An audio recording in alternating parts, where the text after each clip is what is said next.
और अब खबर मुंबई से। मुंबई के कैंपाकोला कंपाउंड में अवैध तरीके से बने मकानों को खाली कराने की डेडलाइन आज खत्म हो रही है। मुंबई की कैंपाकोला सोसाइटी के अवैध फ्लैट्स के मालिकों को आज शाम 5 बजे तक चाबी बीएमसी को सौंपनी होगी। आखिर उन लोगों का कसूर क्या है जिन्होंने अपने खून पसीने की गाढ़ी कमाई से अपना एक आशियाना बनाया था। कुछ ही घंटे बाद मुंबई की कैंपाकोला सोसाइटी के 102 फ्लैटों में रहने वाले लोगों का सालों पुराना अपना घर छोड़कर जाना होगा। मुंबई की कैंपाकोला सोसाइटी के लोगों के समर्थन में मनसे प्रमुख राज ठाकरे आगे आए हैं। राज ठाकरे ने कहा है कि बीएमसी और प्रशासन के भ्रष्टाचार की सजा सोसाइटी के लोग क्यों भुगतें।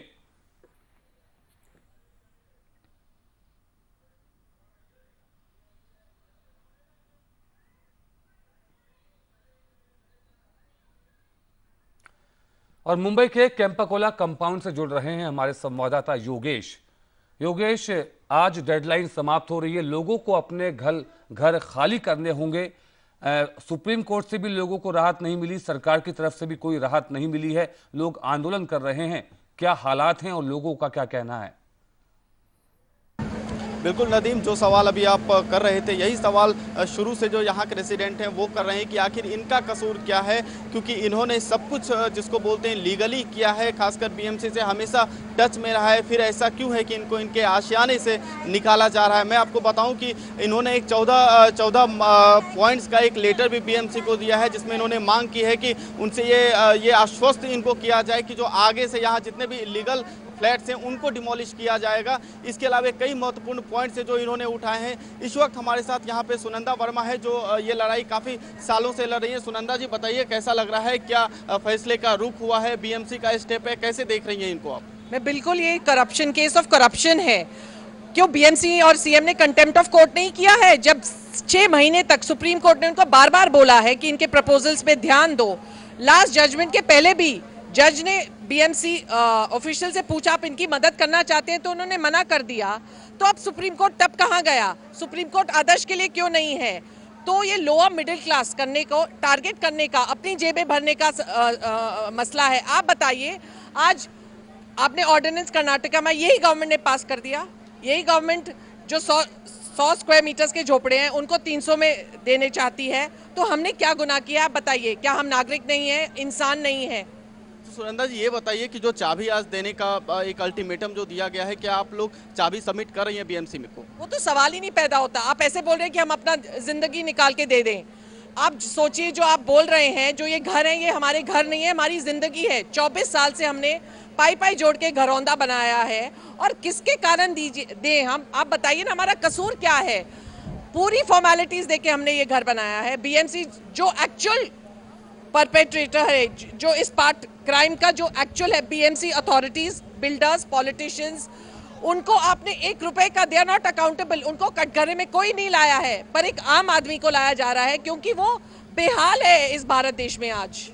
बिल्कुल नदीम, आप देख रहे हैं कि जिस तरह से ये अब इनका जो संघर्ष था वो अब बिल्कुल निर्णायक स्तर पे आ गया है। लेकिन जो कहते हैं कि जो चाबी देने का अल्टीमेटम था उसको लेके अभी इनके अंदर कॉन्सेंसस नहीं बना है। चाबी देने की बात को अभी भी ये लोग स्वीकार नहीं कर रहे हैं। ये लोग बिल्कुल चाबी देने को तैयार नहीं है। हालांकि रिपोर्ट्स ऐसी भी हैं कि इनमें से कुछ परिवार हैं जो जिन्होंने चाबी हैंडओवर किया, ऐसी रिपोर्ट्स हैं हमारे पास। लेकिन जो कुल मिला के अभी आपने देखा कि कई ऐसे परिवार हैं इस कैंपाकोला कंपाउंड में जो अभी भी चाबी देने को तैयार नहीं है। नदीम, बिल्कुल योगेश, लगातार लोग आंदोलन कर रहे हैं, अपने आशियाने को छोड़ने के लिए मजबूर होना पड़ रहा है। इस मामले पर सरकार का क्या रुख है? हालांकि सुप्रीम कोर्ट से इन लोगों को राहत नहीं मिली है और मानवीय आधार पर ये राहत की बात जरूर कर रहे हैं, लेकिन कानून के हिसाब से बीएमसी को इन्हें आज अपनी चाबी सौंपनी होगी। तो ऐसे हालात में अभी इन लोगों का क्या और कहना है और ये अपनी लड़ाई और आगे कहाँ ले जा सकते हैं?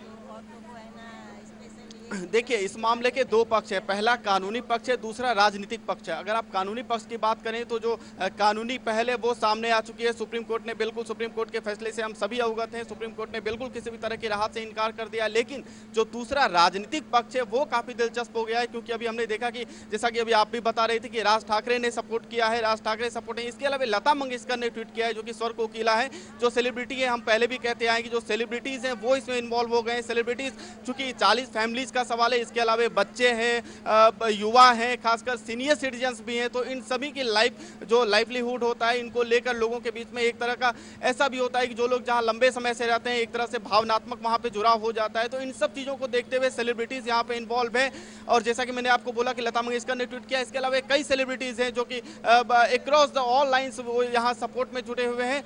पॉलिटिकल फिगर्स हैं वो सपोर्ट में है, सोशल मीडिया पे जो ट्विटर पे इनका कैंपेन शुरू से चल रहा है। प्राइम मिनिस्टर हैं, एमएलए हैं, एमएलसीज हैं, एमपीज हैं, जो भी टॉप लीडर्स हैं उनके ये कांटेक्ट में रहे हैं। ऐसी स्थिति में अब जो आने वाला वक्त होगा वो देखना दिलचस्प होगा, क्योंकि एक तरफ जहां आपने देखा कि कई फैमिलीज हैं जो चाबी देने से सीधे तौर पर इनकार कर रही है, उनका कहना है कि उनको फोर्सफुली एविक्शन भले ही कर दिया जाए लेकिन वो चाबी किसी हाल में बीएमसी को नहीं देंगे। वहीं दूसरा जो कानूनी पक्ष है, बीएमसी कह रहा है कि वो कॉन्टेम्प्ट ऑफ कोर्ट जो है वो कॉन्टेम्प्ट ऑफ कोर्ट इनके खिलाफ फाइल करेगा। तो अब आने वाला जो वक्त है वो निश्चित तौर पे काफी दिलचस्प होगा। नदीम, योगेश, इसमें एक सवाल ये भी उठ रहा है कि जब ये बिल्डर यहाँ पर बहुमंजिला मकान बना रहे थे उस समय क्यों नहीं कार्रवाई की गई और क्यों नहीं उनको रोका गया, और उसके इतने सालों के बाद 83-84 में ये वहाँ पर कंपाउंड बना था, उसके बाद लोग पिछले 24 साल से वहाँ रह रहे हैं, अब जाकर इसका फैसला आया है। तो ऐसे में जिन लोगों ने उसमें निवेश किया है, अपने पूंजी लगाई है, अपने जीवन भर की जो कमाई है वो उसमें इन्वेस्ट की है,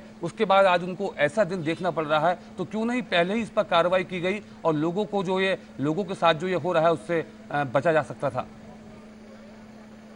बिल्कुल नदीम, ये एक सवाल नहीं है, ऐसे कई सवाल हैं। अगर आप पूरे मुंबई को देखेंगे, या मुंबई क्यों, अगर आप पूरे महाराष्ट्र को देखेंगे तो कई ऐसे बिल्डिंग्स हैं, कई ऐसे टॉप बिल्डिंग्स हैं जो कि मीडिया में है, बड़े सेलिब्रिटीज़ के हैं, या आप कहें तो कॉरपोरेट के हैं, जिन पे हमेशा शक की निगाह रहती है, जिन पे हमेशा कोई ना कोई कोर्ट का मामला चलता है, कभी कभी अचानक वो लाइट में आता है। तो ये मामला कोई पहला मामला नहीं है कि कैंपा कोला कंपाउंड का मामला ऐसा कोई पहला मामला है इलीगल फ्लैट्स का। मुंबई में कई ऐसे खुद बीएमसी के ऑफिशियल्स एक्सेप्ट करते हैं कि कई ऐसे इलीगल फ्लैट्स हैं, लेकिन कई कारण है। अब आप इसको पॉलिटिकल एंगल से ले लें या फिर यहाँ का जो एक नेक्सस होता है मेट्रो सिटीज़ में, जानते हैं रियल एस्टेट का आफ्टर ग्लोबलाइजेशन जो रियल एस्टेट का पूरा सेक्टर बना है, कई चीजें उसमें मिला के चली जाती है। धांधलियों की कई शिकायतें रहती है, पिछली बार रियल एस्टेट रेगुलेशन एक्ट आया था, तो इन सब चीजों से आप एक तरह से एक समझ बन जाती है कि किस तरह से रियल एस्टेट को लेके या बिल्डर्स को लेके जो नेक्सस उनका पॉलिटिशियन से था वो चलता रहता है। लेकिन जैसा कि नदीम अभी आप बता रहे थे कि इनका शिकार या इनका जो कहते हैं खामियाजा जो होता है वो आम लोगों को भुगतना पड़ता है, और वही कैंपा कोला कंपाउंड में दिख रहा है। जी योगेश, इस जानकारी के लिए आपका शुक्रिया।